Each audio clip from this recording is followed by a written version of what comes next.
I think the best leaders, I like say that they're like tine shaped, like a fork. They can go across and deep. All the great leaders that I've worked for, they will like get in the shit and like have something to say and be opinionated. They're not just like, you're smart, you pick the color of the iPad. They're like, I'm so obsessed with this particular shade of blue. And if you don't get it exactly right in this material, I'm going to flip out.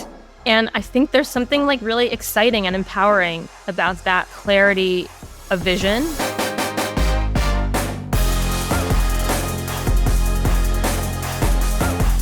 Welcome back to another episode of Good Work. I'm your host, Barrett Brooks, and this is a podcast made up of long-form conversations about how to live a meaningful life, about how to make an impact with your career, ultimately about how to change the world. My guest today is Brie Wolfson. Brie has a stellar reputation amongst every single person I spoke to that knows her or has worked with her in the past. She's the kind of person that people rave about getting the experience of working alongside or being her friend over the years. And more than anything else, that tells you everything you need to know about why you should listen to this episode. But in case you need more of a reason, Brie was the original commissioning editor at Stripe Press. If you recognize that title and the name of that company, Tammy Winter is the current commissioning editor at Stripe Press and is a past guest on the show. So these will be fun kind of companion episodes to listen to. But Brie partnered with John Collison and the Stripe team to bring Stripe Press to life originally. She was a lot of the kind of like spirit and drive behind getting that going. And then when she was ready to end her chapter at Stripe, she moved on to Figma in an education role there. And then eventually kind of found herself burnt out and reached that point that I've talked about in episodes of this show before, where she just needed a break. She needed to go find what was next. She's written very openly about how she bounced back from depression, which we get into in this episode. It's something that I've experienced and very familiar with. And then we talk about where she went from there. And while she'll say that she's not great at naming things, I love the name of her consultancy where she works on helping startups bring their company culture to life. It's called the Kool-Aid Factory, which I just think is a fantastic name for the kind of ways that people show up to work and want to show up to work at startups. We get into that, and then we get into a little bit about what might be coming down the pike for Brie, what she's been working on behind the scenes. And although she wasn't ready to share everything yet, she did give us a hint of what we might expect going forward from her. So I think everyone's going to find something to love about this conversation, something to relate to. Brie is a highly empathetic and relatable person. So I hope you enjoy this episode. Let's get to it.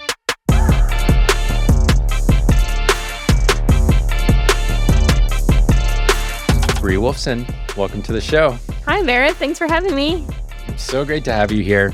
We have many mutual friends, and the thing I can say unequivocally is that all of them rave about you. So we'll find out why that is, hopefully together with the audience. The place I wanted to start is you're a writer, or one of the things that you do is write. And you talk about some commonly cited and not often followed advice to write to one person. And I've heard you talk about this in two ways. One is that occasionally you'll print out a photo of someone, put it on your desk or on your computer, and actually write to that person. And the second thing I've heard you say is that sometimes you'll think that, I'm writing for Stuart Brand. And Stuart is this kind of eccentric, had this fascinating career. He's the founder of the Whole Earth catalog, the subject of the We Are As Gods documentary, president of Long Now. He's just this fascinating character. When I watched the documentary, I was like, I want to be like that guy. I have a career like that. That's awesome. So I have two questions for you here, which is a total amateur interviewer move on purpose. One, why is Stuart your muse on occasion? And who else's face have you printed out to write to? I feel like this is such a tell. It's such a good first question. Okay, why Stuart? I feel like I'm blushing a little bit because what if he hears? But I think the overarching flavor of person that I like to write to, because maybe I want to be more like this, is smart and funky. And to me, Stuart is exactly that in all of the places where I'm interested. He's obviously an incredible sort of technician. He's also an incredible thinker and writer. He's also really excited about art and culture. So something about how all of those intersect. So on occasion, I've printed out his bestie, Kevin Kelly, too. We can't go without him. So I think folks of that ilk. I love that. Keep going. I feel like it's really personal, revealing like, who are my heroes? Okay, you don't have to keep going. Sometimes I start with just like a fun question or a layup or whatever, but this one, and it's always a reflection, I think, of my guest personality. And in this case, I was so fascinated by this because often when I hear people do this, it's like a random email subscriber that they know, or like a personal friend that they've known forever, or whatever, something just to make you comfortable and kind of like release the pressure. When I heard Stuart and then I hear Kevin Kelly, I'm like, well, shit, that is quite the bar. It's like I'm sitting here writing to these fascinating, like intellectual, well-read, funky people. That's a different kind of thing to do, but it communicates a lot, about what your intent is, I think. Yeah, I think you're onto something there. The kind of writing I've found that I do is it's mostly to clarify my own thinking on something. So I think going with sort of like a high expectation stranger works for that. Our friends love us because they're tolerant of all of our like weirdnesses and all the things that make us, I don't know, meander or not make that much sense. But I think speaking to this high expectation stranger like helps me meet that bar of like, have I clarified it sufficiently for the right person? I love that. You've done like a whole 2 hours or something with David Perel on writing. So I won't go too far down this rabbit hole, but I couldn't help but at least stay with writing for a little while because we have this in common. I think as an identity, I very much view myself as a writer. In organizations, I'm very much a documenter. I'm a communicator. I'm someone who wants people to understand things and where they work. So I want to stay with writing for a minute. And you had this quote actually in your taste essay, I think. And you said, the writer George Saunders talks about kind of welcoming creative writing students in. And he says, we try to help them achieve what I call their iconic space. They'll write the stories only they could write, using what makes them uniquely themselves. At this level, good writing is assumed. The goal is to help them acquire the technical means to become defiantly and joyfully themselves. I loved that last part of this. And I was wondering where you are on this journey of becoming defiantly and joyfully yourself in your writing. No, that's such a beautiful question. I'm also like smirking and blushing again because George is one of the other people I will like put up specifically for the taste piece, which is maybe unfair because I quoted him a bunch in there, but he's excellent at this exact thing. So to answer your question, where am I on becoming joyfully and defiantly myself? It comes in waves. I've been thinking about this lately, like, what are the sources of my like mojo? When am I really feeling on? Like, how do I tap into that space? I would say like today, like as I just like woke up as a person on September 4th, I'm like, yeah, today's like a good day. I'm like feeling defiantly and joyfully myself. And I think I know it when that's happening, when I'm like, I can push back on stuff, but it doesn't make me angsty. It's like fun to click it into like the next highest level gear. Like persnickety, but with like a tinge of like optimism and excitement and energy. And like the non-joyfully and defiantly, Brie is like sort of angsty and like wants to grumble about everything. And I think that's when I'm like, notice I'm not in the right space. I can relate to that. We'll get to the persnickety piece here in a little while because that was something that I really pulled out of that same taste essay. One of the other things I've heard you talk about in the writing and what it does for you is that it's this way of, it's like a tuning fork almost, getting in touch with that inner voice and just kind of what's going on inside, whether it's emotionally or just kind of thoughts that you're processing, ideas that you're playing with. Kind of had like a dual question here of, do you have practices for kind of getting in touch as you sit down to write? And then separately, right now, what's like emanating from inside? What are you hearing? Yeah, man, Barrett, these are great questions. The first one on the resonance piece, I mean, that metaphor comes from Kevin Kwok about Twitter. Twitter is tapping a tuning fork and seeing what resonates. The reason I like that so much is because I definitely process things through talking them through with other people. Like that taste piece that everybody loved so much was really like a collection of just like chatting with friends about it. And it just so happened that's one of those, like, it's a fun topic for lots of different contexts. So yes, that is my practice around the tuning fork, like constantly bouncing things off other people. I very much like think through talking, through writing, through feedback. Like I want that bi-directional thing going. And then remind me your second question on this, the follow-on. The second one was, what are you hearing right now? Because in some ways, so, when I went back and looked at a lot of your work, there's a lot less public right now. There's been kind of this period I imagine could be representative of many things. And so I'm just curious kind of what's emanating from inside in this moment.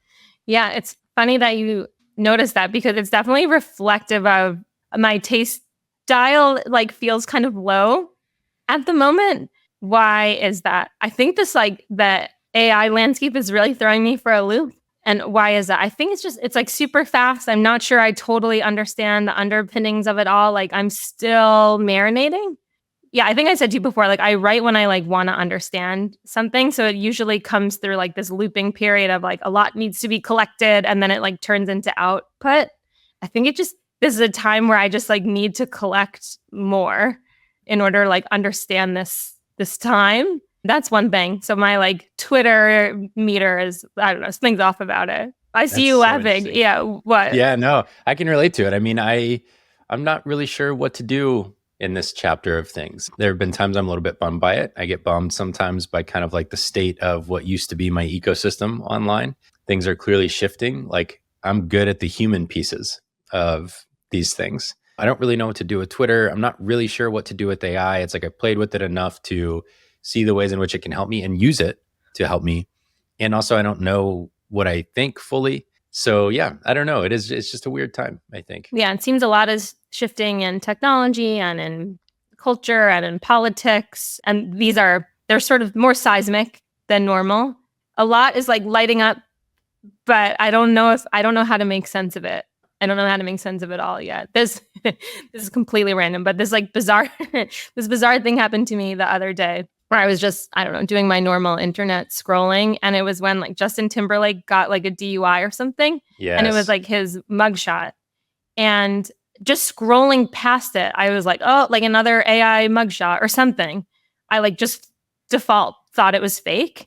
And then I later learned that it was real. And it really spooked me where I was like, oh my God, I'm actually separated from reality now. I really don't know. I don't take that much at face value. And that really freaked me out. It's like the defaults are changing. Yeah. Yeah. I saw it happening in real time where I was just like, oh my God, there's like a part of reality I'm rejecting. And then there's probably a part of not reality that I'm accepting. I was like, oh no, like where am I in like time and space? And so anyway, I think like we're probably all working out a lot. I think so. Yeah. It feels that way to me for sure. I know I'm in this kind of period of like turning the noise way down. For me in particular, without getting off into like the political side of it, after the assassination attempt on Donald Trump, I deleted everything. It's like, I can't do this for the next 4 or 5 months. I just can't do it. Yeah. And I know that for me, because I just like default to so over empathizing with everything that if there's too much of this, just like what I see as pain in the world, I actually can't process my own stuff. Yeah. I start like, it's like, oh, it's my job to carry all this and let me like fix it for everyone. Yeah. And these things are unfixable by me, at least. That resonates. So I just had to turn it all the way down right now where I'm like I'm radically offline for a person who does a lot of work online at the moment. Have you noticed that you feel any different? Has anything changed? Definitely. So I downloaded an app called Opal. I used to have this one on my computer. I'm not going to remember it. Self-Control. That was like the open source version. But Opal is an app that it will just lock down your phone in whatever way you tell it to, and you cannot fix it or change it. And I have to have forced discipline in order to maintain habits that matter to me. I'm not good at like making the decision over and over. So I just deleted all the social apps and then I downloaded Opal and I said, I can't access any of the social apps, anything that's distracting to me at all day long, basically. And then I get like 2 hours in the evenings where I can access just ESPN and The Athletic. Yeah. And that's it for my college football. Those are pure. Okay. Yeah. That's awesome. So that's just, I don't know. Sometimes I go through these chapters where it's like, look, I know what my work is right now. My work is engage with the beautiful humans who come on the show. It's to be with my clients every day. It's to be with my family and not to take the weight of the world's problems on my shoulders as if I'm like the egotistical solution to all of them. Do you feel like you can arrive better at that work? Like, is your head clear? What's going on now? Oh, yeah. It's interesting to me because I realized that I became a coach partially so that I could be a writer. It's like the best business model I could come up with for writing, which I had to learn the hard way like 10 years ago. And instead I became a podcaster. And so I find that interesting that since I became a podcaster, I get so obsessive about doing it well that I don't write that much. And so there's a little bit of that right now where I'm kind of, to your point, angsty about that. It's like, oh, I'm not getting words on pages, and that bothers me. But in terms of showing up for family and just being present and focusing on what's the priority right now, yeah, it's just so much easier. And the fact, just merely having to go to my computer to go on Twitter, for example, and see what people are saying or see what people are responding to or whatever, I don't know, it just creates just enough separation where it's not always there. It's nice to hear. Yeah. There's something that I miss in it though. Yeah, I hear that, like the pulse. Mm-hmm. Yeah. But I think you've got to really be in it a lot to feel the pulse. Yes. So it's like not rewarding to do like an hour a day or something. Like you're kind of got to be all in. One practice that I sort of like accidentally adopted lately is just turning to much more long form, trying more books, more long form audio, more like long essays than the little snapshots. And that's been like mostly healing. Like to sort of wrap my mind around this AI thing, I was like, I'm going to read like Feifei's book instead of just like try to have like the Twitter voice on me. And I like, I think there's something helpful in there. I don't know yet, but that feels like something's working. I definitely feel that. There's something about sitting down and saying, okay, I'm going to spend an hour properly reading. Like my phone is going to be plugged in upstairs. Yeah. There's something totally different about that than I'm going to scroll and engage with individual nuggets. I mean, it's like a dissected ADHD brain in a feed. I mean, that's really what it is. And you're going off on all these tangents or I'm going off on all these tangents based on what I'm getting from the feed. One of the things that's been interesting this week is Paul Graham drops an essay. So Paul Graham is one of the founders of Y Combinator, one of the largest accelerators in the world, drops this essay. Whenever he drops an essay, kind of like startup people drop what they're doing and they go read it. This week in particular, for some reason, he like totally jumped the shark of the normal community that reads this stuff. And everyone was talking about this essay called Founder Mode. I was actually really curious to get your thoughts on this because we've both worked with founders. We've both been in roles where like we are high agency people, I think, in terms of how we work. And we like nuance, I think. So anyways, I'm curious what you thought about that essay and just kind of how you've seen Founder Mode embodied at work. Yeah, I was wondering if we were going to talk about it, and I meant to put more thorough thoughts together on it, but I'm excited to dive in. How did the article come to you if you weren't like getting the normal Twitter signals? I think I hopped on to like share, actually last week, Tamara Winter's episode. I think I was like doing a thread on her episode, and then I saw like all of that come through. And yeah. Well, it came to me because a founder that I used to work with texted it, and he wrote, I felt like you are one of the very few people I met in the context of me needing help running my company that didn't feel like gaslighting. LOL, thanks. So I was like, I have no idea what this essay is about, but I'm like excited to read it.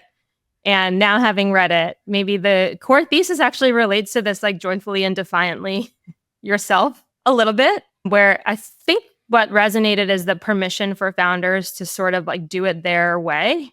What would you say is like the main headline or like the main thing one should take away from reading it? It's interesting because my brain does this thing where it like bifurcates what is good about a thing and what could be really bad about a thing. And so I'm reading it, and on one hand, I'm like, well, yes, absolutely. This is what great founders need to do. And you can very easily lose your way. And we hear some of this, like y'all talk about on the Red Queen podcast, just like founders and how things change and blind spots that founders have, and then things that they do exceptionally well. Like the Lego episode, I think, was a great example of this, kind of the difference between the founder and then how the company changed over time as different leaders came in. So I think as a founder, it's really easy for your company to kind of get away from you and to feel like, okay, I got to figure out how to be the leader that this company needs. And so I better listen to all these smart people I brought in around me. And I think there's this period where people kind of lose their way. And I think Brian Chesky was actually commenting on this about the essay. He's from Airbnb. I think they lost their way for a while. I think he totally lost the company. And then he came back and kind of like really took hold of it again. And things changed a lot when he did. And on the other hand, one of the footnotes that I thought was just so prescient, and I think is exactly spot on the downside is, and the wrong types of people will take this the wrong kind of way, basically. Yeah. Which is like, and therefore I can be abusive and horrible to all of my team because I'm in charge around here. And so I think that's kind of like the other side of it. Yeah. As like a person who thinks about company culture, I think it's like a little hard to be specific unless you're willing to like inject a lot of you as a leader into your company. And there's all these things that you can do if you like follow canonical wisdom. You can like build all this process and you could copy what other companies are doing that's working. And there's all these sort of tried and true methodologies to like kind of standardize to some kind of mean. But if you're willing to inject your own personality into the company, like this is what will give it. It's like, it's culture, it's grit. This is what will make it a magnet to like the types of people that are going to like work extraordinarily and particularly well together, not just like generically so. So I like this like permission to like do it a way that's like that you like and is yours. And I feel so lucky early in my career to have worked for the Collisons and worked for Dylan Field, like truly extraordinary leaders, truly. And the reaction of me as like a young operator is just like, I just want to do it your way. You're so good. Just like, show me what you're doing. Like, I'm going to copy that. I'm like so pumped. And for what it's worth, like Dylan, Patrick, John, I mean, I would include like other leaders at these companies too. They're all kind of different from each other, but I was just like, show me, I'll do it like you. And that was so freeing. And, I was a little younger greener in my career, and I didn't come with too many prescriptions yet. I didn't like quite have my own way of doing things. So it felt really fun to just try someone else's on. But I was so effective. It was like, great. I was like, okay. And something about like founders and leaders that I think people underestimate is they have so many more reps on the company than most. They've usually talked to way more customers than anybody at the company. They've been at this problem for way longer. Like they just have more reps on stuff. And there's this like tacit knowledge, to use a Tammy word, that they have that you can kind of just like assume if you're listening, but you like lose it if you decide you want to do it your way. And I think this is how companies feel like, oh, like once you start hiring from Google and Facebook or Amazon, like it's all over for these startups.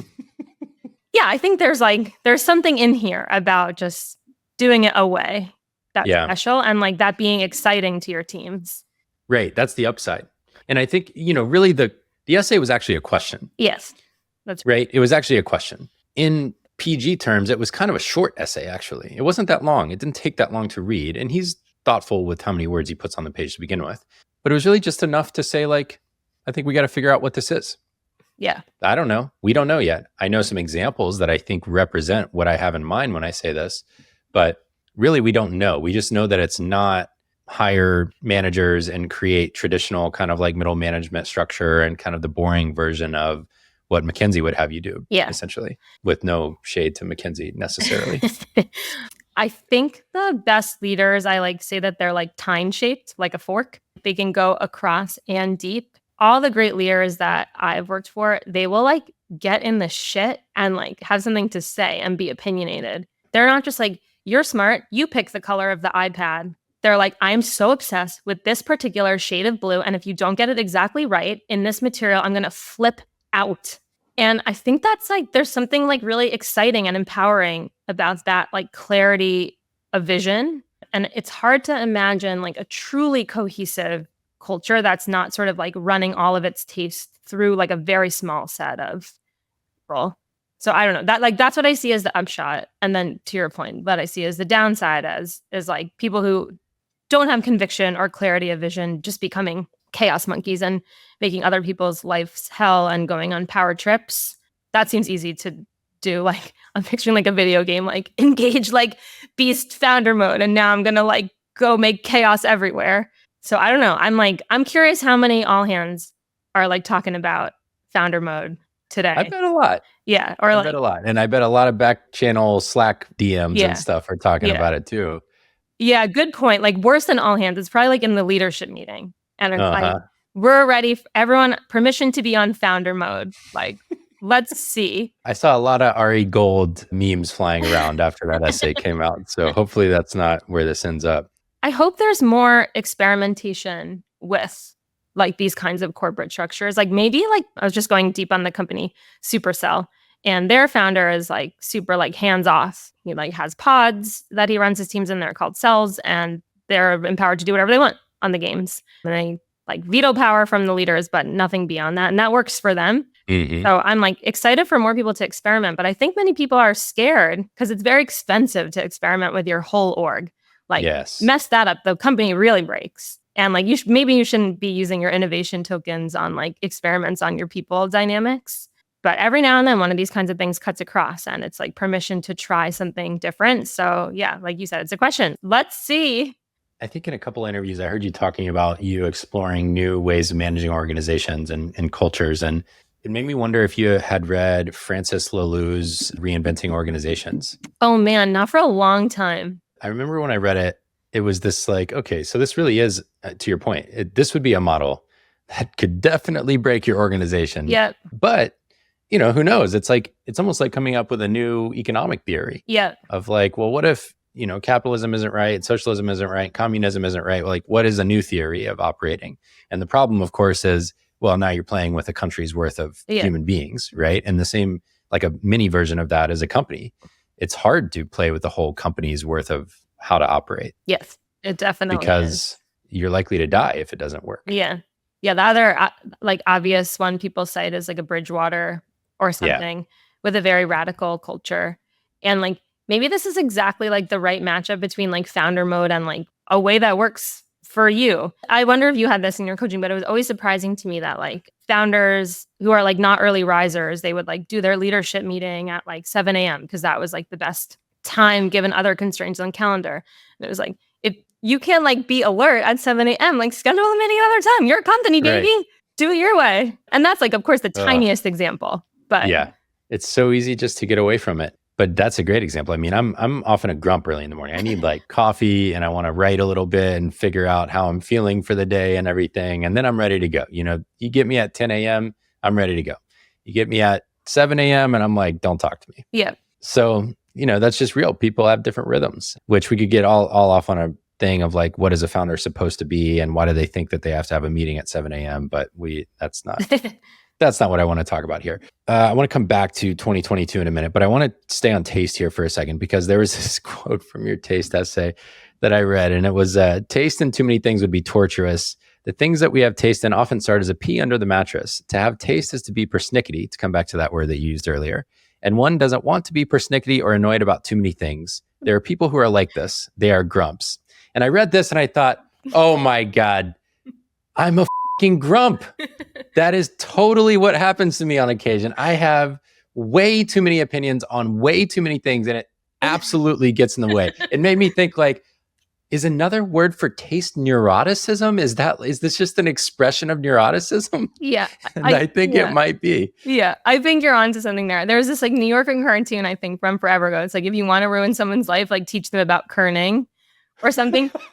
Yeah. Which is like, exactly. It's like it's specifically funny to like a specific kind of person that's just like, or like corner radiuses One time I like tweeted something about like, I don't know, a grammar nit or something. And one of my like dad's friends who I had no idea was on Twitter that like knows me from when I'm 2 years old, like responded and was like, enjoy your life, Brie. I was like, I can't. I'm too busy like being annoyed about corner radiuses. But like, I think the more like maybe the more intellectual version of this is you must have listened to the Seinfeld Tim Ferriss episode. Yes. Yeah. This is the perfect example of that. He's like, I'm so lucky for the world to grate on me so that like I notice like the smallest annoyances and then I like, deliver those back to people. And like the practice of my life has been just like channeling those annoyances into like, whatever, my funny art. So I think if you have it, this pee under the mattress about a thing, like it can be a gift because you probably like viscerally feel something that other people don't. But like, as you're saying, if you have that about too many things, it's a little hard to move through the world. Like I always tell my husband that he like ruined my life by like introducing me to actually good coffee. Because I was like, I used to be able to stop at any gas station. And now look at me. It's like, if you don't have a La Marzocco, like we're not going in. So I don't know if you can choose. I actually think it's like kind of just natural to you. I certainly haven't chosen it. I just know the ways in which this shows up. It's like, I have opinions about coffee. I have opinions about food. I have opinions about materials that clothes should be made from. It's just like I can get way down the rabbit hole on almost anything and grow to understand it and appreciate it in a way that's like, I'm never drinking bad coffee again. Yeah. The beauty in this that I also hope came through in the taste piece is that if you like refine what you like and then you find a way to get it, you are just like at harmony in the world. Like The flip side to this coffee thing is like, Matt, my husband, he savors his coffee. He loves it. Like when we go to the right shop, like that is like a whole experience. It's not just, it's not at the gas station. We don't grab it and go. We like sit, we enjoy it. It's in a ceramic, like it's beautiful. So I think that's what's on the other side of that persnickety thing is like when it's right, it's like bliss. Yeah. It has to be matched with the curation, right? It's like I'm going to limit myself to these things that I'm going to choose to care about. And I'm going to let go of like the other ones that I could care about and I don't have the capacity for. Yeah, it's really hard to do. And I'm sorry that you have this affliction because it's difficult. Yeah, no doubt. One of the things in that essay that I loved as well, though, was that something being expensive does not make it tasteful. And it's so easy, especially if you're around startup world long enough, lots of people make lots of money. And so the easiest thing to do when money is not the constraint anymore is to say, it's like the proverbial go down the wine list and find the expensive one. And that's not it, right? That's actually definitively not it. There are times when good taste is more expensive. And then there are times where it's just like irrelevant. They are literally not related. Yeah. I keep learning this like over and over again. Yeah. It's painful. Yeah. Well, it's such an easy proxy because it's right there on everything, right? It's like, oh, well, that one's more expensive. It must be better. And it's just a shortcut for, well, I don't know how to choose between these things. So surely there's a reason, right? Surely. I've gotten to the point with wine, for example, where I go to a restaurant and my whole thing is like, look, I like trying wines because I understand that it takes a lot of effort to make something good and interesting. Like you know the menu better than me. I don't know shit about this menu. You tell me what wine I should drink with this meal. Yeah. And I will enjoy it and appreciate it for what it is, right? Yeah. And that is a wonderful experience because now I actually am not trying to say I am the tastemaker. I'm saying I trust you because you're the tastemaker and that's why I came to this restaurant. So the thing that I had tasted in was what restaurant did I pick? Yeah. And now I just want you to do your thing. And that is enjoyable. There's a real joy in like beholding a connoisseur. And also like enjoying the fruits of their connoisseurship.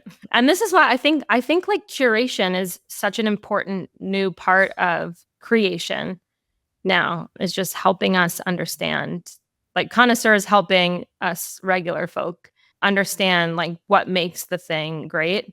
I'm thinking back to like an iconic Stripe internal email from a designer named Wilson Miner, who's just an incredible force. And sort of like he was redoing our colors. He did the thing like, why do we pick this blue, this blurple, this? And it's like, I mean, it's so long. It's so thoughtful.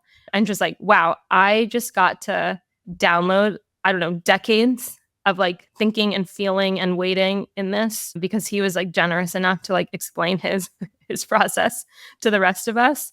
But like, it's beautiful to behold that. Yeah, someone who really knows and does have a perspective. It's interesting because I think I heard you mention the Wilson memo several times, maybe on the People Everywhere podcast. Was that a fellow Stripe teammate from back in the day? Okay, so you had shared context. Got it. Now I have the context too.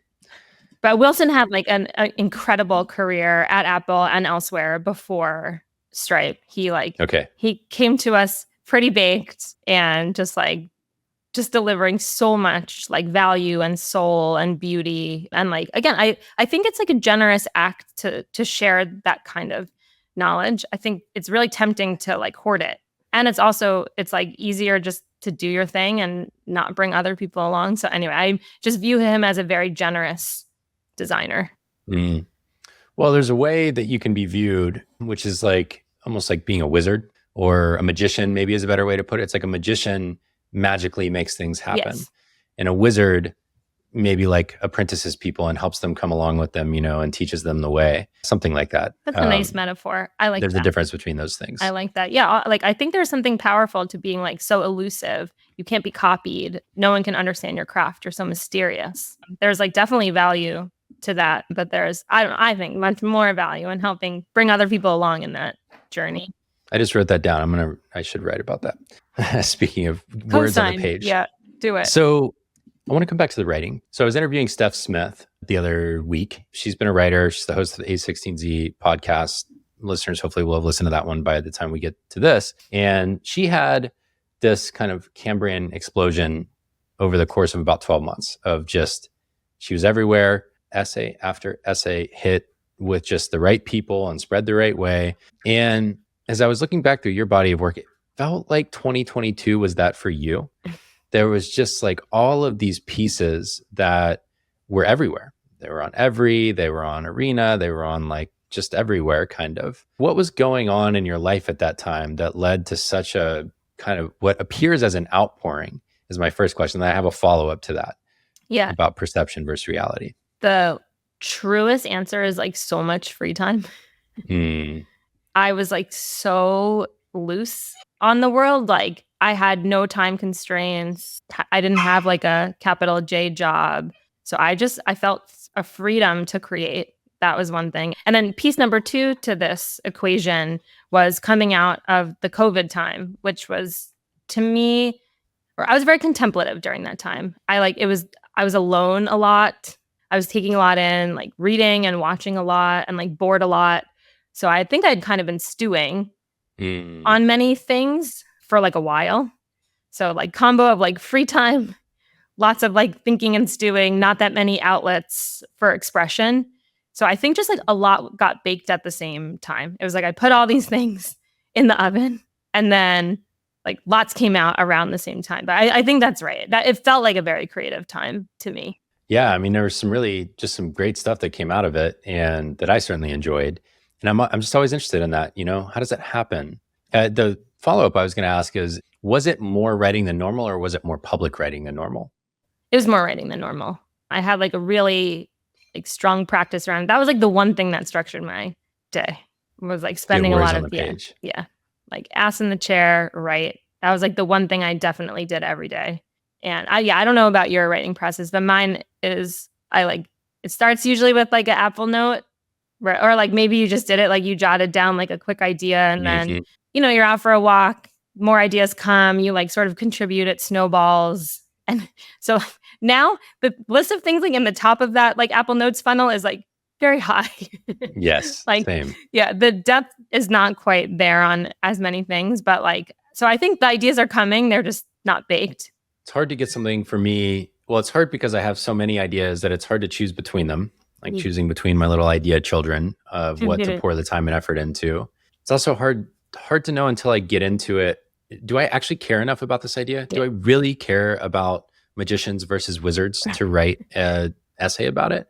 Or was it just like, oh yeah, that was a clever little thing in the moment? And then for me, for better or worse, I need like 4 hours in the chair. Yeah. If I get 30 minutes, I get so grumpy afterwards because it's like, I was this far into it and I know exactly where I was going next. And now I got to get on a meeting. Yeah. And nothing is more irritating than that to me. Yeah. The thing I want to say is thank you for being a person that self-edits. I think it's just like really hard to do.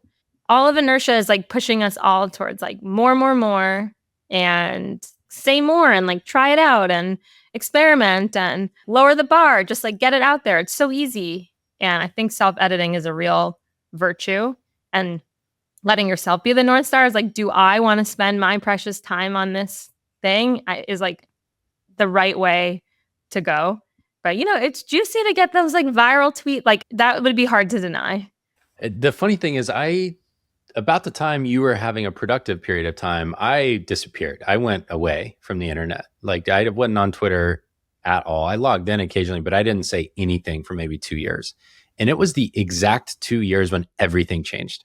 The way Twitter works changed. Like I was, the little website we use for the podcast, I guess the way Twitter now does their like public profile viewing is it shows your best tweets when you're not logged in. And so like if I go look at your profile and I'm not logged in, it's like, your thread about what you learned at Stripe when you left and like this and that. And so that's what pops up on the little podcast website for me is all my old tweets. And one day I was like, what is this stuff? And I was scrolling back through and I would just have like a throwaway tweet do hundreds of likes 5 years ago. I can't get 7 people to pay attention to something on Twitter now, which is a little bit of an exaggeration, but it's like a very concrete reflection of how much things have changed. Yeah. Yeah. It's like I'm not going to say it's useless, but it's near useless to write for search engines at this point. Yeah, I think like that game is over. I think so. And so now we're in this new period where I think this is kind of what we were talking about earlier. I don't know what the new game is per se. I know I have things to say, but I don't know that I want to go through, 27 hours of writing and then editing and like running it up against people if no one cares anymore about writing online. And that's like a, very kind of black and white thing to say, but it's really not worth it if no one's going to read it. Yeah. It's like, it's worth it for me, I guess, to work it out, but it's the interaction that makes it enjoyable. Yeah. Right. It's the interaction with a reader. So I don't know how you feel about that right now, but it just feels like the nature of writing online or writing period is changing because of the way people relate to that stuff now. Yeah, that definitely resonates. And like the ratio of like work to impact is important. I actually think that's what makes podcasting so compelling. And what to do about that. I don't know. I think there's like some meme about artists that they just like are happy to like work in a vacuum, and it's because it just like comes forth from within them, and like they don't care about what anybody else thinks. And that's not where I am with my art. Like it has to bounce off others, or else I don't want to keep doing it either. So I think there is a real relationship to audience and figuring out where yours is and what your bar is to keep going. But I don't know. The thing I always tell myself about these like more craftful pieces is like the goal is to stay in the game. Like I have to like it. And part of what makes me like it is people read it and like I can talk about it. And like a stranger emails me. So like how do I get those things? But I don't know. I haven't answered it. I haven't either. It happens sometimes with podcasts. I knew this coming in. It's like about the fourth podcast I've made in my life. And what I think I know or knew is that podcasts are great for engaging an existing audience. They're not the best way to grow audience. They're like the least accessible, shareable medium. They're in depth, they're nuanced, they're long, they're like opaque. Discovery is horrible. It has none of the things going for it that like every other medium has. They're not scannable, but what they are is they have beautiful depth. They have real connection. People feel like they build friendships to the hosts and guests of the shows that they listen to. And that is unlike anything else. And so that's something I think a lot about. Like this week on the show, so you'll be like 6 weeks in the future or something like that. This week on the show, Emily McDowell, her episode came out. She's the founder of M & Friends, which is this like cool greeting card, empathy card, and like knick-knack company. And it ended up just being a conversation about burnout, actually, between us and what we each went through, tools we started to build to come back from it, like where we were going from there. It's just a very different episode. And this friend that was on a retreat with me 2 years ago, I've gotten really into Marco Polo because I hate having random things on my calendar, but I love connecting with people. And it's like this perfect in between. And so my friend who was on this entrepreneurial retreat with me a couple years back, I hadn't heard from her in about a year. She's wonderful, restaurateur, chef. And she dropped me this Marco Polo and she was just like, I was listening to that and that I needed that. I needed to hear that conversation, and it's transforming the way I'm thinking about this very specific situation that's going on in our community right now. It's been very damaging to a lot of people, and just like, thank you. I listened to every one of your episodes. I had no idea she listened to this show, right? And so those are the little moments. I don't need thousands of them, but one here and there is really nice. It keeps it going. Yeah, that was where my head first went. I was like, I wonder how many more weeks of podcasting that bought all of us just to get that one note. Yeah, just to get that one note. But yeah, it matters. Like I used to do a better job of this, like logging those kinds of things, like what actually filled my cup, like for real. But I think there's something to learn from that, especially like as you're saying, like maybe like massive size audience is like not the game right now to play. And like it's like the right people. So like, how do I do that? I don't know. But yeah, I think like finding a way to like understand what those moments have in common is interesting. Yeah, it is. So you wrote an essay about docs, basically, like rather than to-do lists, here are some other docs you might use to build your career. And I'm sure your perspective on this has changed because it's been a few years since you wrote it.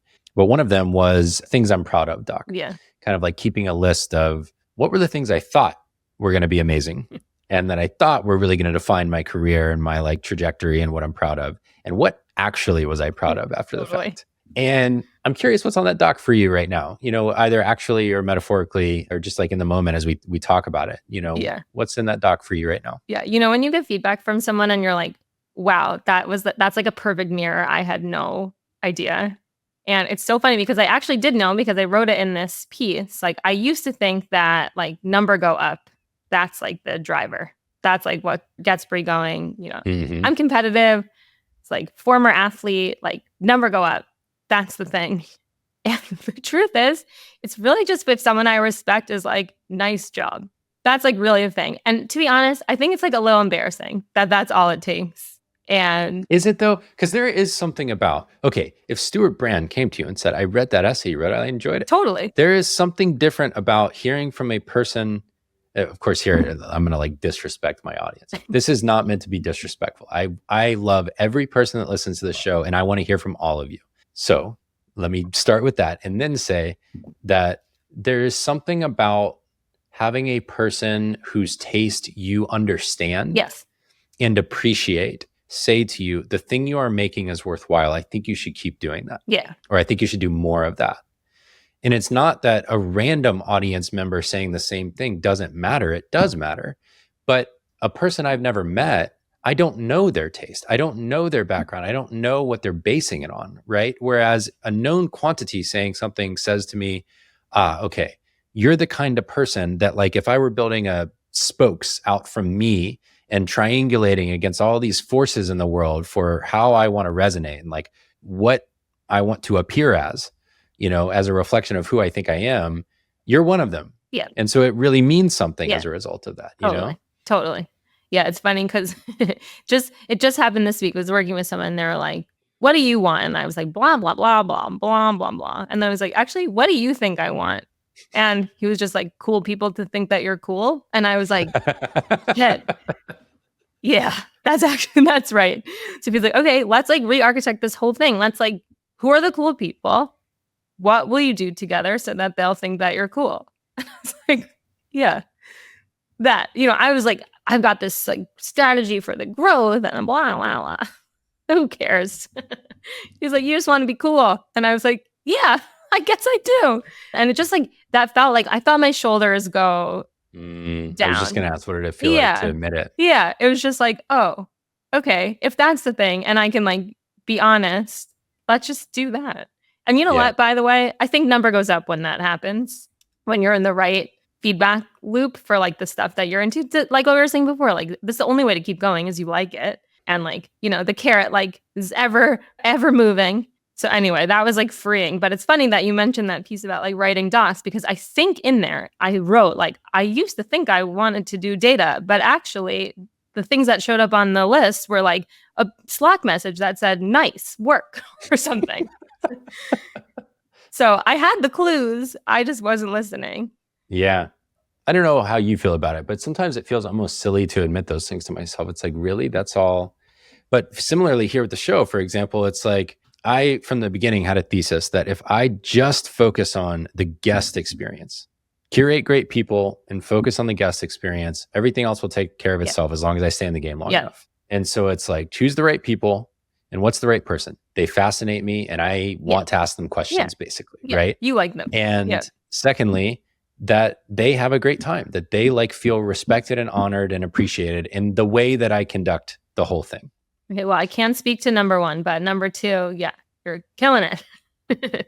Thank you. I wasn't fishing, but thank you.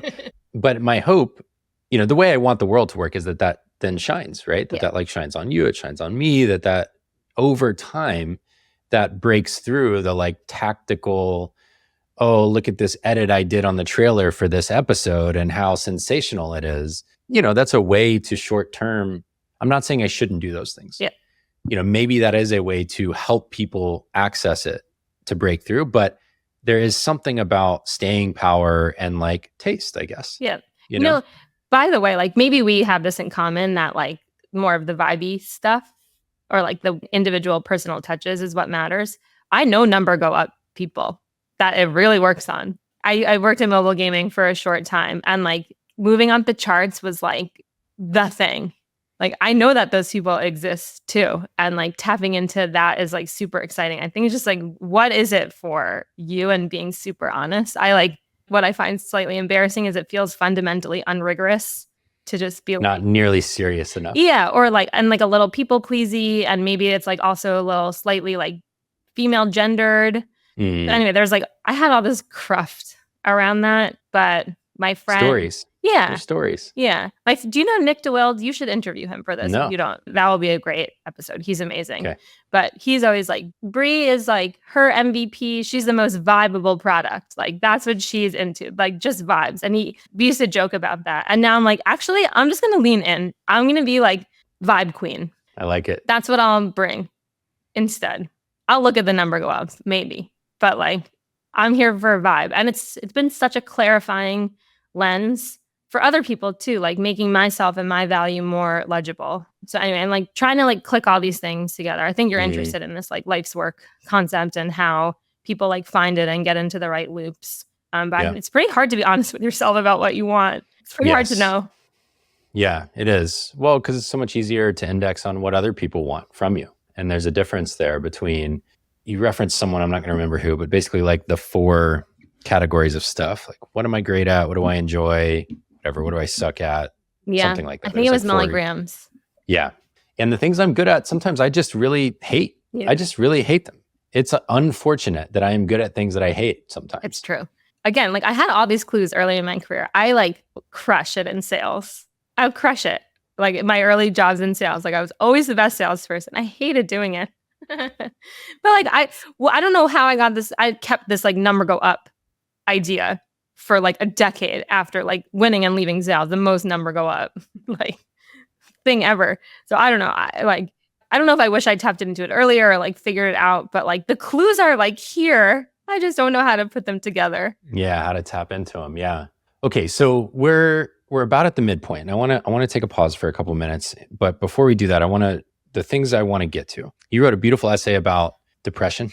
That's a weird thing, but you wrote a beautiful essay about depression. I want to talk a little bit about that. And that was right before this Cambrian explosion of writing. And I find that interesting. You don't talk a lot about what shaped you personally in public. So maybe you don't want to, and we don't have to, but maybe you do, and you just haven't had a chance to. I want to prod on that a little bit. I would be totally remiss if we didn't talk a little bit about company culture and what that means to you. And then we'll see if we get to anything else beyond that. That sounds great. Great. We'll be back in a minute. All right. Hey, it's Barrett. You've reached about the midpoint of this conversation, and while we take a little break for station identification, as they say, I want to tell you about 2 things. First of all, I write a newsletter every Saturday for founders and creators who are leading teams and companies to make an impact through your work. It has 3 sections in it. The first one is a mini essay from me based on my executive coaching work with founders and creators about how to lead well. It has 3 long-form essays or links from around the web that will help spark new thoughts to help you lead better. And it has 1 quote from a meaningful book that I often find myself recommending to friends and clients. All the feedback I've gotten so far is that it hits exactly on the kinds of issues that founders, CEOs, and creators are facing every day in their work. So if that sounds appealing to you, make sure to go to my website at barrettbrooks.com, and you can subscribe right at the top of the homepage. That's BARRETTBROOKS.com. The second thing I want to tell you about is that my day job, I actually do have a day job, I'm not just a podcaster yet, is as an executive coach, as I just mentioned. I work with founders of Series A startups and later, and with creators who are doing at least $1 million as a solo founder and are now thinking about growing a team. The uniting commonality between the founders and the creators I work with is that you've reached a point in your business where you know you're going to make it. Actually, you're doing quite well. And now the question is, how much do you want to scale? And what are the leadership challenges that you're going to face along the way? This work is based on both my training as a coach and in my work as an operator in growing my old company ConvertKit from $3 to $30 million in annual revenue.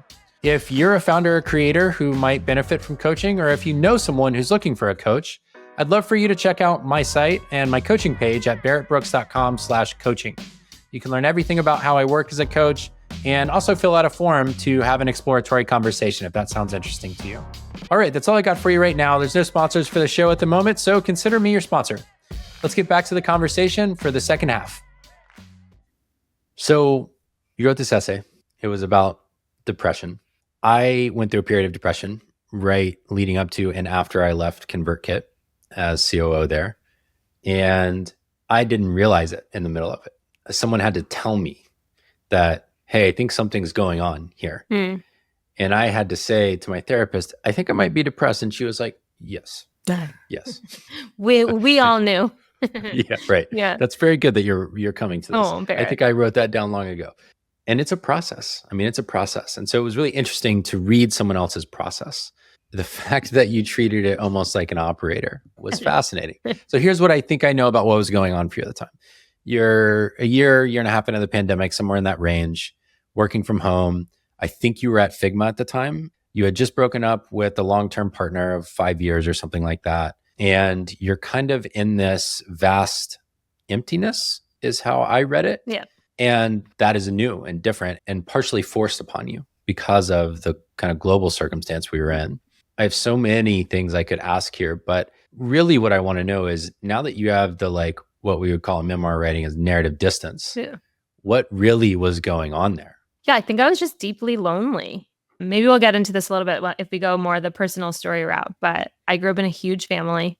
I'm like one of 5 kids. My house was like very noisy and boisterous. Like I didn't even realize this at the time, but I like picked startup culture. I think in part like because of that, like the bustling feels natural to me. Yeah. So everything going quiet was like so weird, genuinely weird. It like turned everything upside down. Where I was like, I've never been still for so long. And I'd never been by myself for so many hours. I just didn't know what to do. I was just like always busy. I forget if I put this in the piece, but at the time I was working with my therapist on like just going to work and coming home at 8 by myself. And that was like, that's like for what, 3 hours until I go to bed or something. And now all of a sudden, like the alone time is, never ending. So I think I was just coping with what to do with my own thoughts and my own body and like, so I think that's mostly what was going on. Lonely. When did you know that it's like, oh, this is that thing that I've heard about that has never been part of me and now here it is? The specific moment was I was on the phone with, I think my bank on like a customer support line. And the person was like, is there anything I can do to help you? And I just like started crying. And I was like, okay, this is really off script for me, but like any normal person. I have no connection to this like customer support person. And just the words like, can I help you from her were like so overwhelming and sad. I was like, okay, something's really off here. So that was like the specific moment. But I was generally just very sad all the time, like very choked up, very like tight chested. I feel like that in moments a lot throughout the day, but it was so persistent. So I was like, okay, we've got some work to do now. Sometimes these things happen and they're acute and we get through them and then we're on the other side and it's like, okay, that was weird. And hopefully that won't happen again. Sometimes they're, I don't know, I would call them like tools for transformation. Mm-hmm. They fundamentally shift something.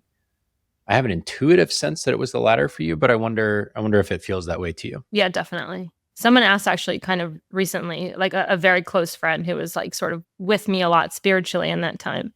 And she was like, if you could like undo the time, like not have it, would you choose to? Because it was so hard. It was so hard. And I said like, absolutely would have it. I think it fundamentally changed me. It's kind of crazy. I didn't know how to be alone. That's like terrible for an adult, honestly. So I'm really glad it was like forced upon me. You went through this process of saying, okay, what really, let me treat myself like both a data scientist and a subject, a research subject, and let me go see what really makes me feel good. Yeah. Let me like come up with experiments essentially to run on myself to see how can I string together some good moments in the midst of this like bigger, hard thing. You left your job, which you had the financial flexibility to do, and you just kind of went to work on yourself of like, let me figure out what feels good, because not a lot feels good right now. Yeah. And out the other side of that came, here are some things that feel good, and kind of like a list of them, which you said was like not completely scientific, but it worked. Yeah. So out of that, kind of what stuck, what became the permanent shifts over time now as you look back? Well, the coolest thing is because I'm so extroverted and because I got so much joy from being with other people. I'd completely lost the thread on what I actually like, just me. So the experiment was really like, what things do I do alone and like? And it turned out a lot of that was like trail running and like being outside. I didn't know about that before. I thought I just like hiked with friends or something. So anyway, now I have this like set of things I can sort of access by myself, like anytime, which is great. Like it's really helpful. Everyone should have that. Just like, what is my happy place that is like I'm the only one I rely on to like go there. Mm-hmm. So that's like a very tactical output. It's just like, oh, I found out things that I like that I can just go tap anytime. Yeah. I think that makes sense. Some of these things are like now a little more future proof. Like I can use those things to like stay well in steady state.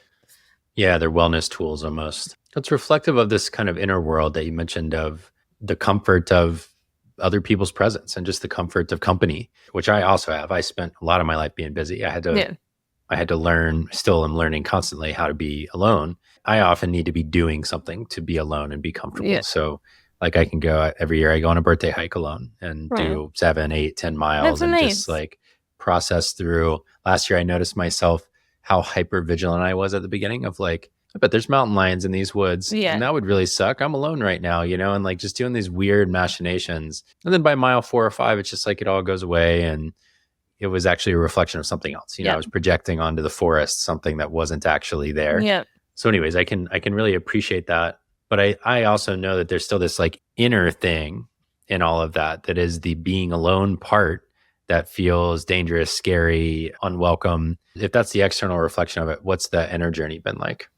I think the closest thing is like being excited to self-soothe.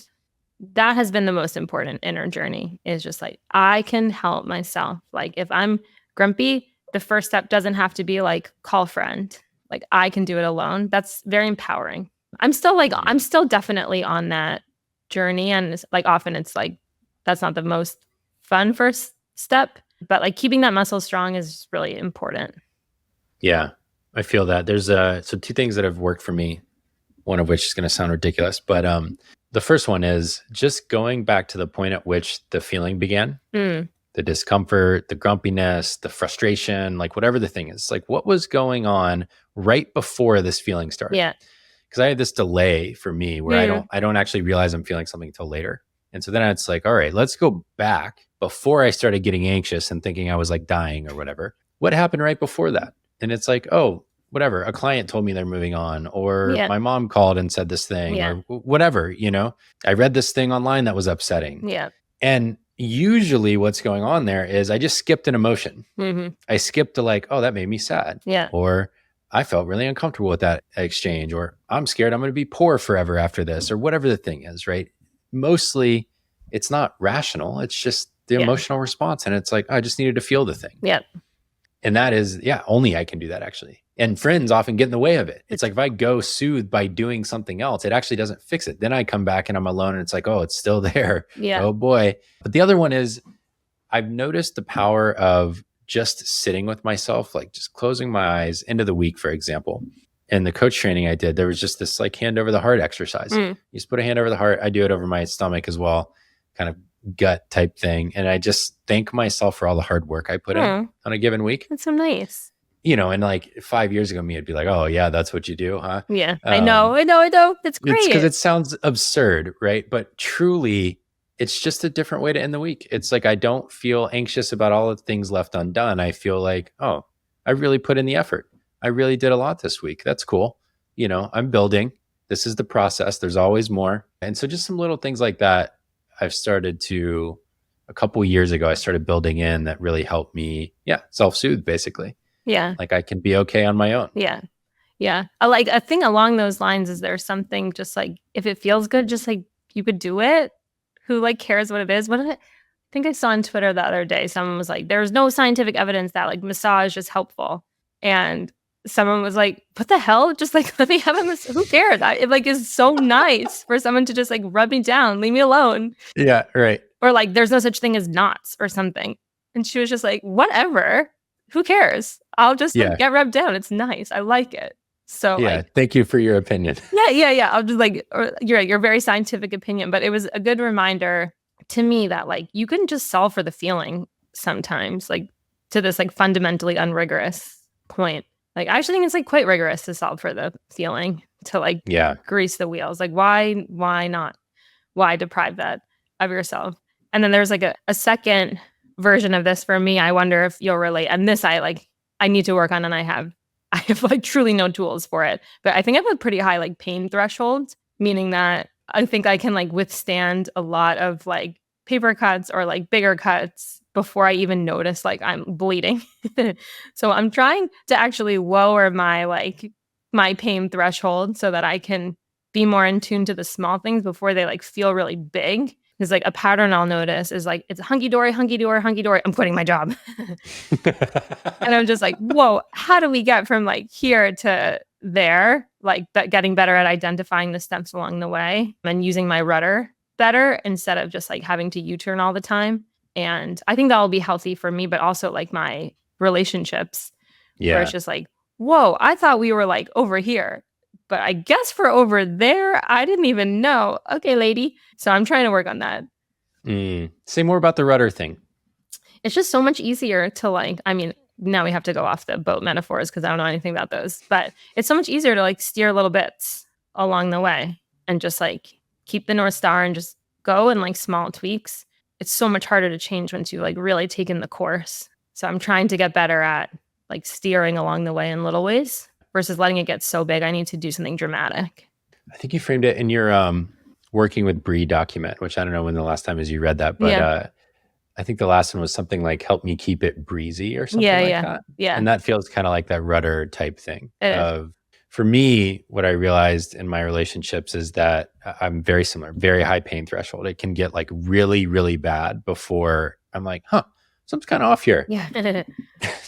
And then, it's very dramatic. It's like, must end this immediately. And that's obviously not where I want to be with people or with organizations or with projects, whatever it might be.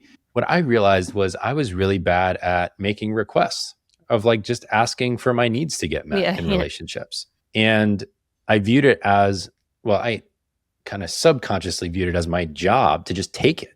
It's like, I am a well, I can hold it all. Give me all your shit and all your pain, all your hard stuff and all your thorny problems. I will take it all. Don't worry about it.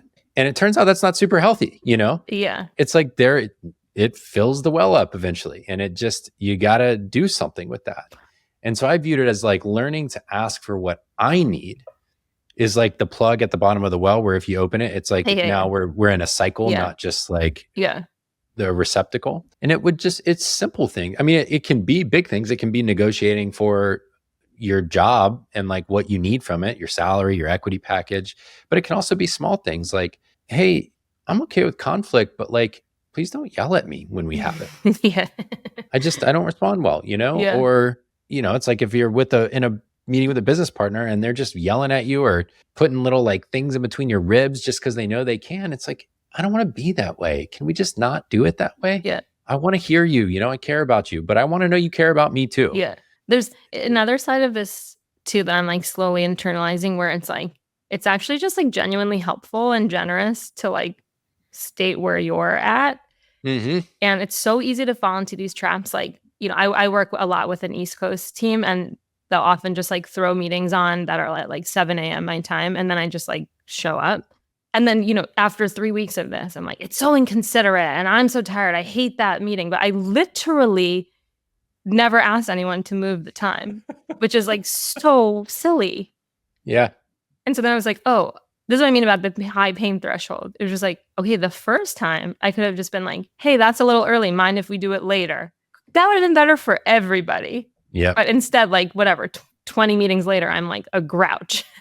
Yeah. So anyway, I'm like trying to remind I think this is what I mean by the rudder. It's so much easier to just ask about changing the meeting than being like, there's been a pattern of early meetings and like, we need to change it.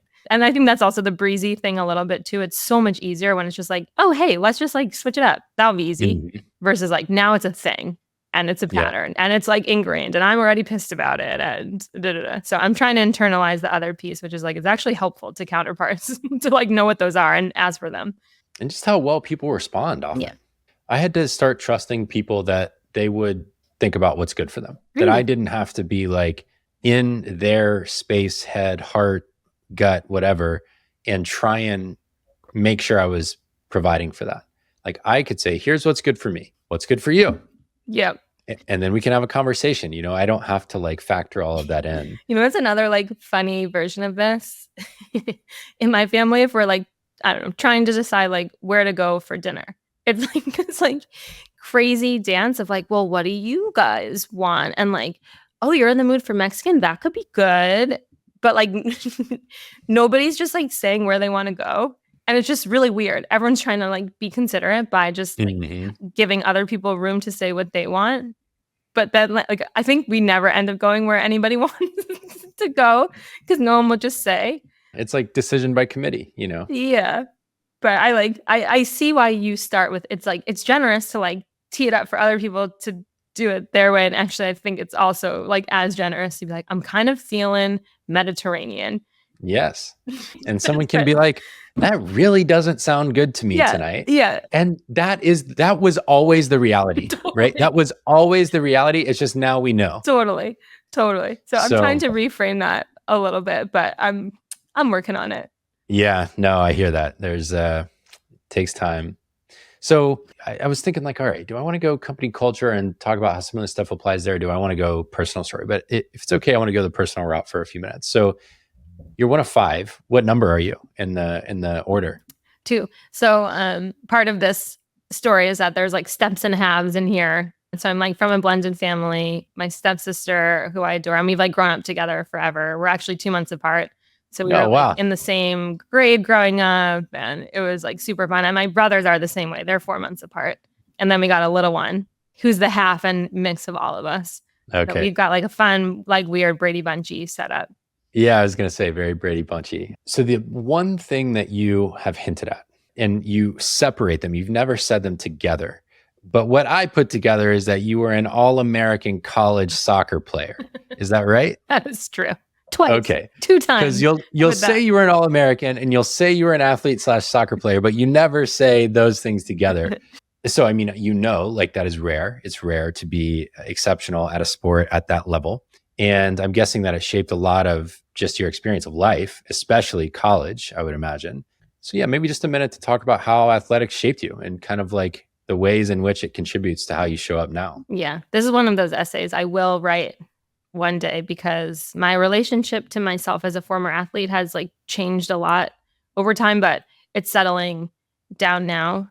I was so committed to soccer, like probably from the age of 7. I worked my ass off. I don't know where it came from.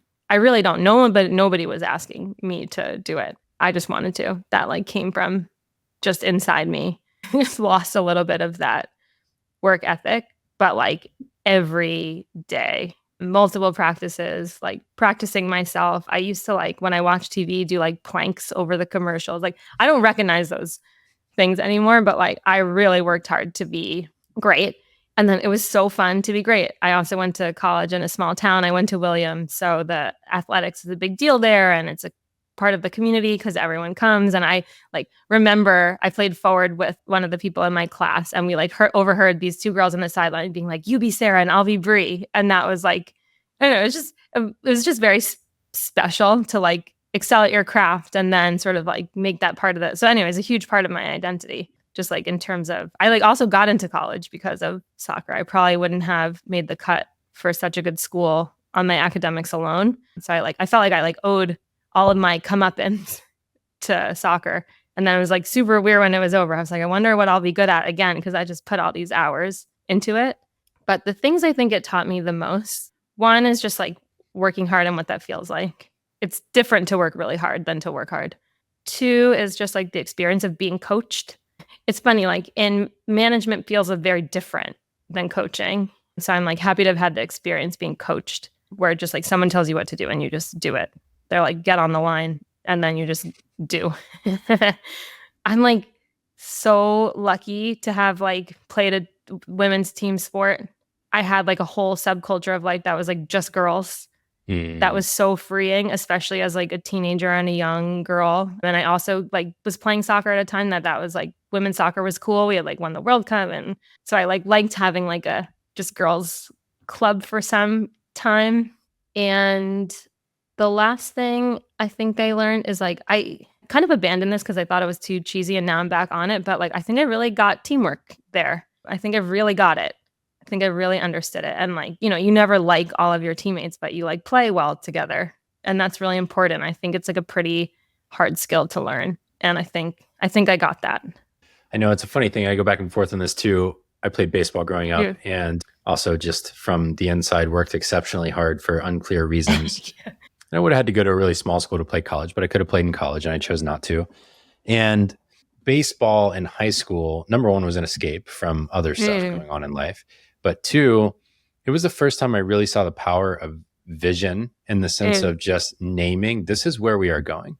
I just decided after my junior year, this guy had transferred in and he took my starting spot from me in my junior year. And I was just a grump. I had a bad attitude. And that summer I was like, I'm getting my job back. That kid's not going to play that position this year. And I just was obsessed. That's all I did all summer. I hit thousands of cuts in the cage every day. It's like I made my dad get out there and hit me millions of ground balls, just the whole thing. Was running on the track, same kind of stuff, like doing exercising in between whatever, watching college football. And I just decided it's like, we're going to win the state championship this year. That's what we're going to do. Did we have any reason to expect that? Absolutely not. Had we done it ever? Not for like 20 years. And I just started saying it. I was like, hey, we should win state this year. We're going to win state. We did not win state, but we did go to the semifinals and we lost by like a run in the third game of the series. And I thought, holy shit, there is no world in which this team, just at the beginning, without someone saying it, would have been like, that's the goal. And all I did was I just said it. Yeah. I just said, this is where we're going. And everyone was like, we should try that. And that was literally the difference. That is wild to me. Yeah. And I've seen this play out. I coached 11-year-old travel ball for a summer when I was much younger. And at the beginning of the season, I just said, look, guys, their parents had to be like, who the is this guy? But I was like, listen, I want you to go home and between now and next practice, I want you to write two things down. What's your goal for the season? And what's your goal for the team? Like, how do you want to get better? And what's the team goal? These kids were not good. Yeah. This was like mediocre at best travel team. And my high school baseball coach was the head coach and I was coaching with him and he knew it. I knew it. And so, you know, they all come back and it's like, I want to get better at picking balls at shortstop or hitting to the right side or whatever. And all of them, of course, their goal is like, we want to win our travel championship down in Florida. And I'm like, okay, well, you know, something to aim for, right? Yeah. And I couldn't go on the trip that summer. And so they go down there with the head coach and he calls me on the last day of the trip and he's like, Barrett, they won. I'm like, get the hell out of here. But it's just, there's something about having a unifying thing. This is where we're going, what we're trying to do, you know, that makes it more, I don't know, tangible, I guess, than just like, oh, well, we're here playing some games. Yeah. The clarity of what success is in sports is like really helpful. Yes. It's like, I think the reason sports stories like carry so much is because it's actually so easy to have your own version of them. Like whether you played Little League or like intramural or professional, most people have had the experience of like a big win or something and like what that feels like at like any level you could have it. So anyway, I think there's something to this, like it's so easy to have these experiences in sports because the clarity of what winning is like so there. Yeah, you know, if you make a bad kick or bad play or like whatever. Yeah, it's a finite game, you know? So I think there's like really something to that where you like actually get to understand what winning feels like or losing. Yeah. And that is just like a shared experience by any athletes. And it's like a little harder to get in other more nebulous things in the real world. So one of the things that I've seen be true for many friends who played sports seriously is there's this identity loss on the other side of it where you have an organizing force for your effort, your like camaraderie, your friend group, all of these things. And then it goes away. I wonder what that experience was like for you, trying to figure out, okay, what's the new organizing force for my life now that this is gone? Yeah, our coach at the time was, you should treat it like a death. And yeah, I thought it was dramatic, but I think she was kind of right. It's like, we can't text anymore. like we have no use for each other. And so I think this typical like grief process, like mourning the loss and like moving on. But yeah, it was super hard, mostly because I was like, I don't know what I'm going to be good at again, because whatever it is, I'm starting from not as many hours. That was hard. I was like, yeah, where do I want to get my reps? What did you turn to? Nothing in particular, honestly. I still have not found like the next vector of obsession that felt like that, especially because I think there's something about sports that's like in mind and body. Yeah. The embodied part just doesn't happen at work. But I think that's okay. I don't think that like would work for me in my current life to have like that flavor of obsession. But like, yeah, you find like the pieces of it in different places. But I like definitely not like replaced what was going on there. Yeah. It seems like to me that Stripe was the closest professionally that you got to that kind of like engine.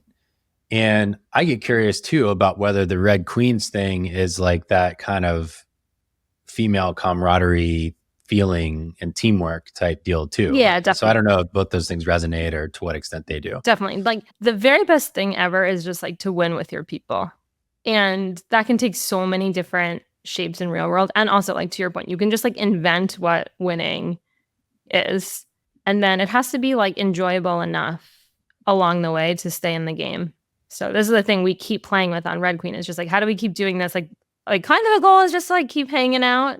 And like, this is a good forcing function. So how do we keep that like energy up? That's like always the main question for it. But like the end state is really just like, we have a reason to keep seeing each other. Yeah. I mean, it's pretty rigorous. Yeah, it is.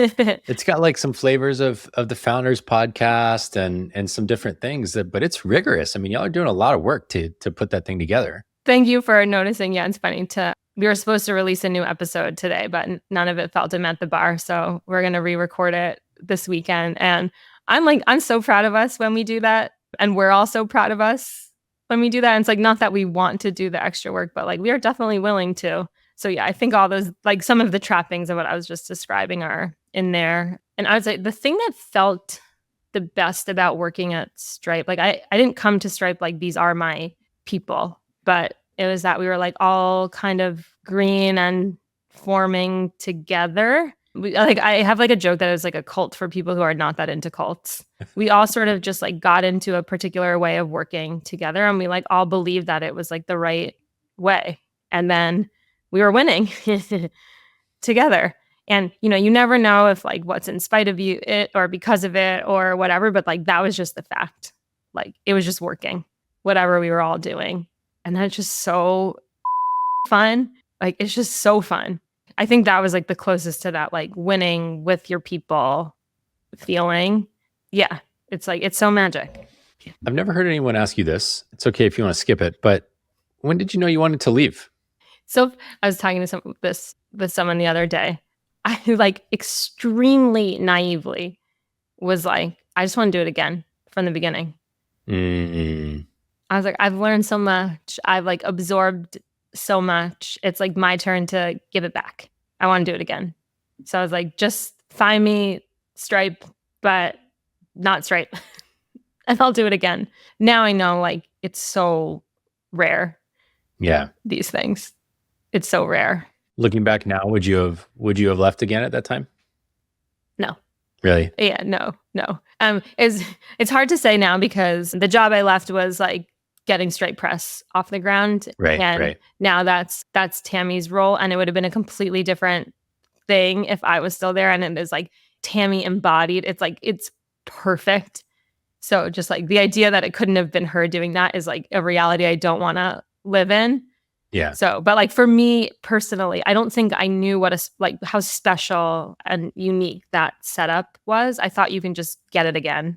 And I was like, I think I should just try to get it again, like in a different way, because that's like what growing, evolving people do is they like try new things. And I probably should have stayed longer. It resonates with me. It's hard to realize in the moment the things that are special or different because you don't. It's like when you're somewhere for 4 or 5 years, you don't really have anything to ping against it. You know, before that, I think you kind of bounce around the typical like early career looking for the thing and the lane you wanted to be in. And then you end up at a place and then it takes off and you're not, to your point, it's like ConvertKit grew 10x in revenue while I was there. Yeah. I'm not totally sure we knew why. Yeah. it was just growing. Yeah. And like the amalgamation of things we were doing was working, and we were trying to get more and more, robust about identifying why over time. And we did get more robust with it. But when you're in that phase, it's just like, I don't know, some combination of all these things and these people and the way we operate, and like it's working. Yeah. Yeah. I mean, I guess it goes back to a little bit of that, like embracing the idea of like when the vibes are good, that's an okay thing to optimize for. Yeah. Definitely that. I think I underestimated how easy it is to like get that elsewhere. If I could write letter to younger self, like I think the only thing that would have convinced me in that moment to stay, and I don't even know if I could have heard this message at the time, but it was that you don't have to like shift gears to be making a decision. I think it feels like you have to like move and push and edge and angle. I think that's like what I thought you had to do to make progress. But actually you can learn like quite a lot from just staying put. So I think now to me, happiness or satisfaction is like when inertia is just working. I don't want to like change anything. So I think when I like get the feeling of like something should change, I'm very willing to change it. And I think there's a really good learning and actually the experiment or the choice is to not change and sit and see what happens. And I wish I could have heard that lesson or like heard that wisdom sooner. I don't know if I could have, but I think that would have been the only thing to convince me is like, there's lessons here in staying. Mm-hmm. You don't have to make the change. You can sit and you will learn and grow. Yeah. And it's like the very thing that would have benefited from that lesson is the thing that teaches you the lesson. Yeah. And so there's this whole kind of recursive like situation going on. One of the things that I've found is, and part of how I ended up back out kind of doing my own thing, is that there's a certain type of skill set that I inherently know is highly valuable in early stage companies. Highly valuable. It's all the topics you talk about are all the ones that I did every day. Building culture, communicating, helping people understand their roles, recruiting, like all the things that make companies go vroom, but that are often invisible from the outside. It is, for me, really hard to make a compelling case for why it's so important to a group of people or person or company where I am a non-entity or a non-known entity or non-known quantity.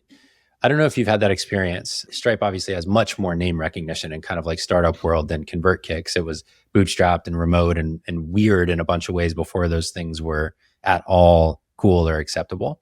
So it doesn't have that piece. So I know that that's different, but I wonder what that experience has been like trying to communicate your value in new places. Yeah. I'm trying to like reframe this about like making myself like legible to others. Like what's on the Brie menu? Like what is the output of this thing? I definitely haven't nailed that from the consulting menu perspective. And I certainly benefited a lot from being like, I think I'm a good observer. So the first call is always just like, what did you observe like working at this high performing institution? So that's like always a good starting point for the first conversation. And then something I'm getting better at and more comfortable with is just like discovery early on, just like only asking questions in the beginning, which I guess you will be very good at or are very good at. And then just being comfortable being like, okay, I'll do like the weird snowflakey thing first. I think I can and should get better at like templatizing a little more. So over time, I kind of learned like, okay, the main thing people will get from me if I had to tell them was like, I will help you write your company values. It's like about the observer. It's like the observer piece. It's the writing piece. It's kind of like, this is water. You don't even know what makes you so special. So I ended up with like a pretty compelling pitch there, but it took like a year. And I think some people are like much better at this than I am. I think I'm willing to be very weird. It's funny because I hear you say things like the templatizing, or I'm not good at naming things is something that you've said at times, or like packaging up, becoming legible. It's like, if you asked me to make you legible or any one of my guests, perfect. I can do that immediately. No problem. But you asked me to make me legible, and it's like, well, I don't know. It's like an amorphous, kind of weird, like intangible set of things that makes me special. And it's just such a funny, I don't know, it's such a funny experience of life to be that way. Here's like, I wonder if this framing will help you, because someone delivered it to me once. Is like, there's like two kinds of like marketer or something. One is the marketer that's like, you are seeking to be understood. Like you're making your products legible, the story legible. That's one flavor. And the other flavor is like you cut across. It's so weird that it's eye-catching. I gravitate towards that one. I like that that's fun to me. But I think you like have to sacrifice some of that. But I remember when I got into Figma, which is like an incredible company because there's like a melting pot of great people from many other companies. And I remember I would do things like, okay, I think we should send an email that like, and someone was like, life cycle campaign. And I was like, yeah. I'm like willing to like not have the terminology and like paint the picture and do the story and the TIA. So I think there's like two paths you can go to like make yourself legible. And I think I just gravitate towards that. Like, oh, I'll be memorable. Yeah, I think I've landed at a spot where I ask for help making myself legible. I ask for people to refer people because they can say better than I can what's valuable about it. I ask for help from friends, getting introductions. It's like Ryan Delk, who introduced us, has probably introduced me to half the people on the show. And he's just like, it's going to be the best conversation you ever have. That's all you need to know. Yeah. Yep. And it's extremely effective, right? Proof of work is another piece. Like, I think it's important to have stuff that you sign that's just yours. Yeah. You've got a lot of that now. So. It's just been an interesting thing over time. So I have grown more comfortable just being illegible sometimes. Yeah. And also beginning to ask for help, truly like hiring hey, come help me make this show legible to others. Mm-hmm. Like I know what I want it to be and I see the world in this kind of unique way. Now you come help make that translate. Yeah. Totally. That is great. Totally. Because that is like, all right, I'm going to go make my thing. You help make it legible to other people. And now we're all good. Yeah. And learning to receive help in that way has been a big, big thing. So we're winding down on our time together. I have two closing questions. But before we do that, what you do is kind of invisible. And so I had to ask, what are you doing for work these days? I'm still working on projects. So right now I've got a really juicy one. I'm super excited, which is helping spin up a new periodical. So yeah, getting back into the print game a little bit. And this is like, it's a big lift. It's like all the content, but it's also like the look and feel of the thing. So we're like getting close on that. So I'm excited to ship it hopefully before the end of the year. That's awesome. Yeah. So that's the main thing that I've been working on. And then it's actually a pretty cool time. Like lots of friends, especially from the Stripe era, have like kind of recently started companies. So I'm spending lots of time with like old friends who are just like happen to be founders now about like what they're thinking about in their companies. And that's been super rewarding. So yeah, just kind of same old.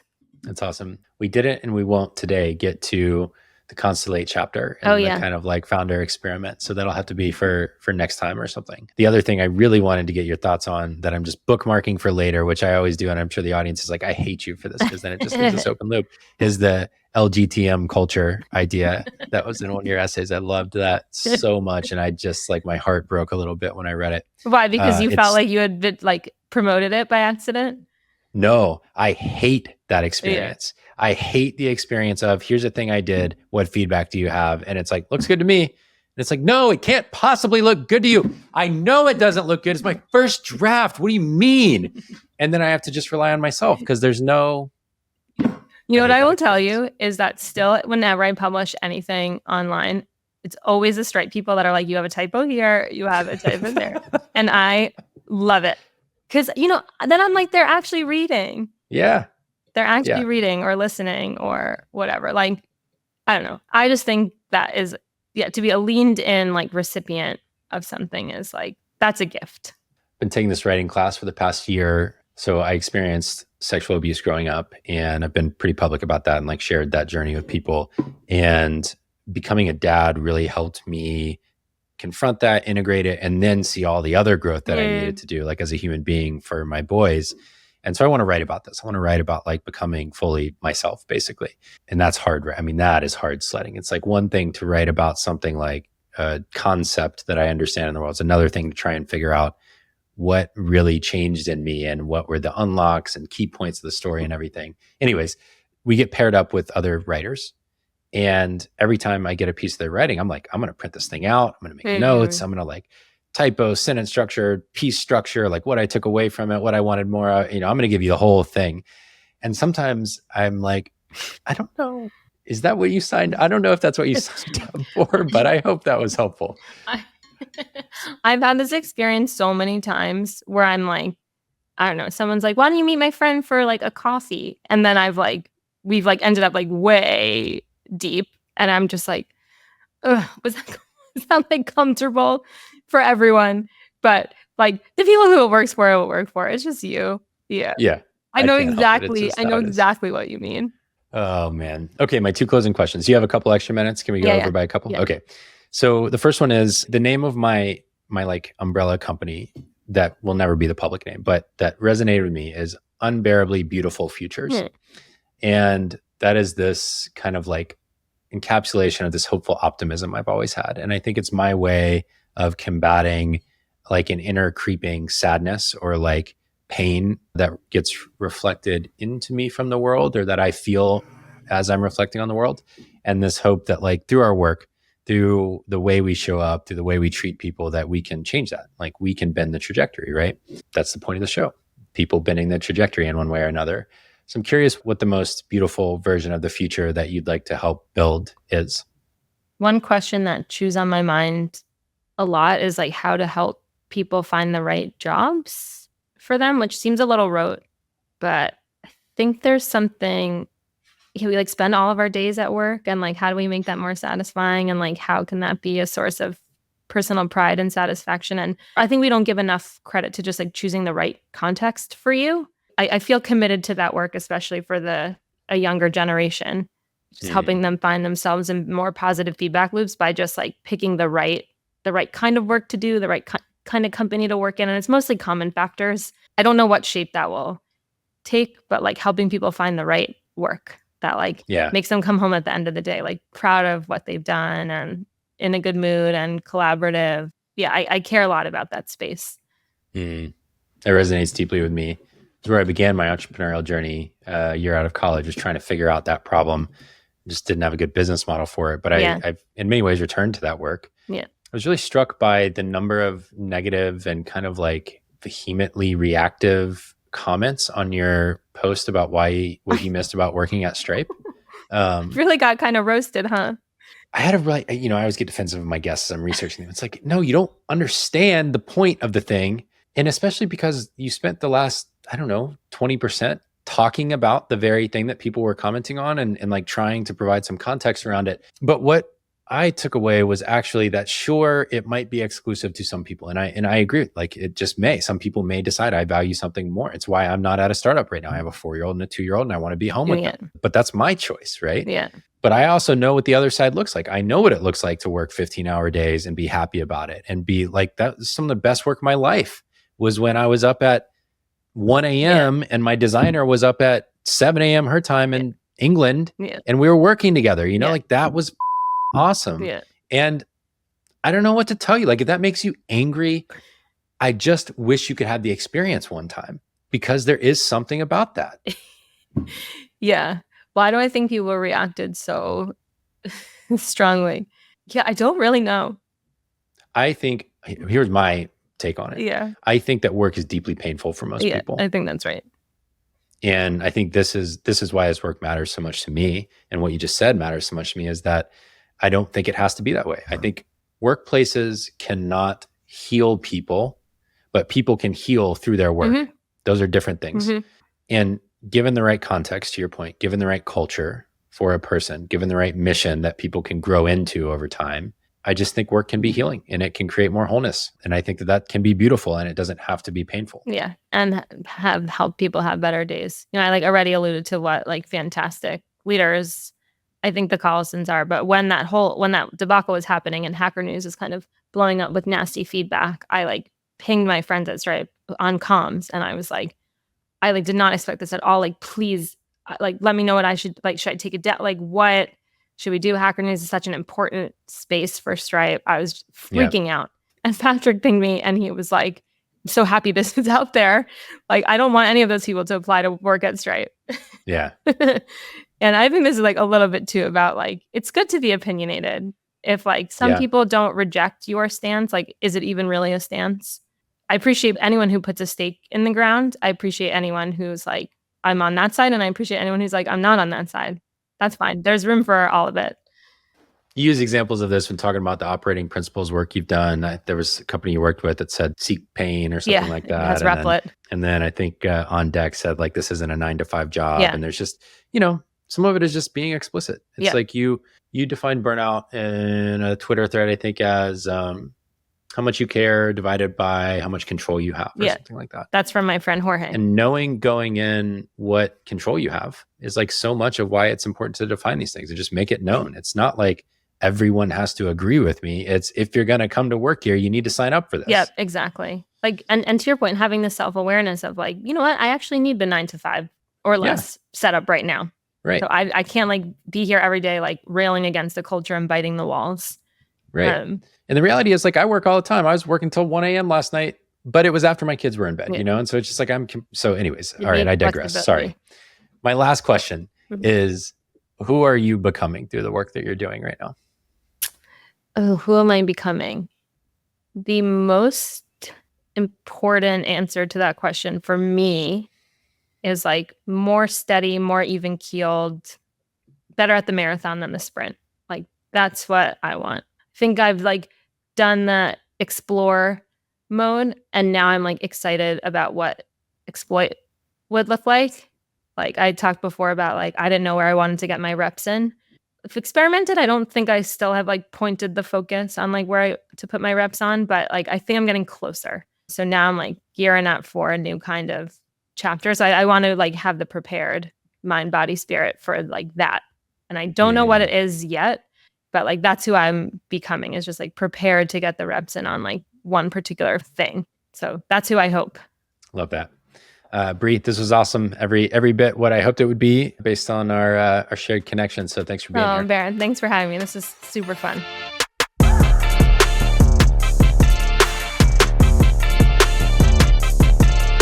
Thanks so much for tuning into this episode of Good Work. My name's Barrett Brooks. I'm your host. And this podcast is produced by my friends over at Podcast Royale. If you enjoyed today's episode and you're not yet a subscriber, make sure to hit that subscribe button wherever you get your podcast. Apple, Spotify, YouTube, wherever you get them, make sure to hit subscribe so that you get all future episodes right into your feed. My guest today was Brie Wolfson. Brie was the inaugural commissioning editor at Stripe Press. She went on to work at Figma. She founded the Kool-Aid Factory, and now she's working on some exciting new projects that I hope we'll hear about very soon.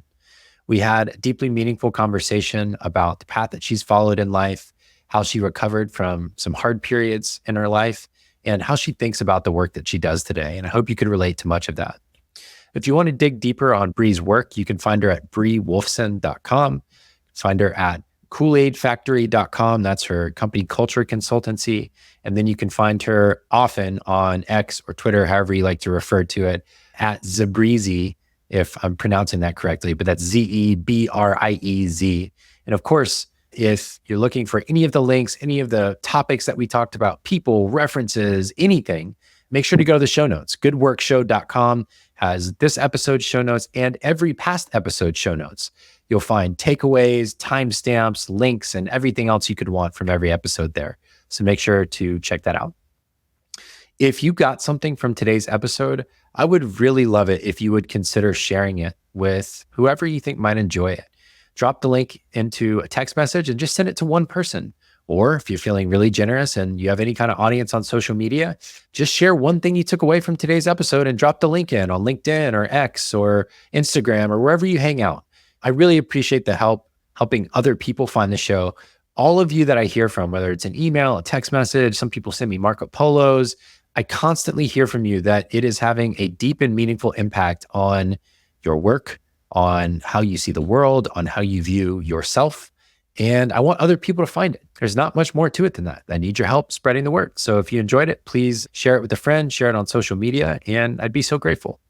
I always loved hearing from you. If you want to drop me an email or you want to just get in touch, I'd love to hear from you too. So feel free to drop me a note. Let me know what you think about the show and what I can do better, different, who I should have on. All that stuff is awesome. Thank you so much for being here. I'm so grateful that you spend this time with me every week, if you're here often, or for the first time this week, if this is your first time. I don't take it lightly, and I know your time is precious. So hope you got something out of today, and I'll see you next time.